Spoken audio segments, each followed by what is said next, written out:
ఆయన రాజ్యం ఏది? సంఘం. మీరే ఇక్కడే మనం కూడుకోవడం. ఆయన రాజ్యమును, నీతిని, నమ్మకం. నీతికి రాజు అయిన యేసుని నమ్ముతున్నావా నువ్వు? నీ కష్టాల్లో, నీ బాధల్లో ఆయన ఉన్నాడని నమ్మగలవా నీవు? నీ తండ్రి లోకములో ఉన్నవారందరికంటే బలవంతుడని నువ్వు నమ్మగలవా నీవు? నీ తండ్రిని చూసి తలెత్తుకొని నడవగలవా నీవు? కష్టాల్లో, బాధల్లో, రోగాల్లో, వేదనల్లో, ఎందులోనైనా సరే కష్టాలు వచ్చాయనగానే నిరసించిపోయి, చిక్కుకుపోయి, విశ్వాసంలో బలహీనులమై దేవుణ్ణి మర్చిపోతే మీరు అలాగే అణిగిపోతారు లోపలికి. కష్టాలు ఎందుకు వచ్చాయి? సాతాను ఈ దేవుడి దగ్గరికి వచ్చింది, యోబుని అప్పగించమంది. యోబుని అప్పగించాడు కనుక కష్టాలు వచ్చాయి యోబుకి. కానీ యోబు నిలబడ్డాడు గనుక గెలుచుకున్నాడు.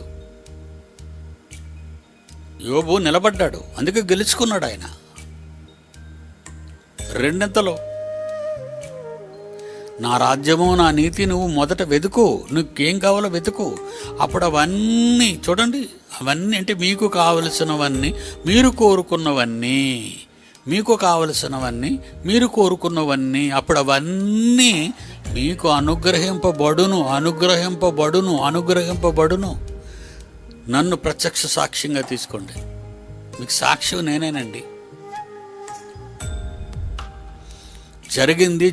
జరిగినట్టు దేవుని సన్నిధిలో కూర్చొని చెబుతున్నాను. దేవుని కొరకు భక్తిగా జీవించేస్తున్నాం అంటే సరిపోదండి. ఏదో గుడికెళ్ళి వచ్చేస్తున్నాం అంటే సరిపోదండి. మన నమ్మకం మన కష్టాల్లో ఉండాలి, మన బాధల్లో ఉండాలి, మన సమస్యల్లో ఉండాలి, మన వేదనల్లో ఉండాలి, మన అప్పుల బాధల్లో ఉండాలి, మన కష్టాలలో ఉండాలి, కపట సహోదరుల ఆపదలలో ఉండాలి. అన్నిటిలోనూ మనం నిలిచి ఉన్నప్పుడే దేవుడు తను రంగప్రవేశం చేస్తాడు, దిగుతాడు.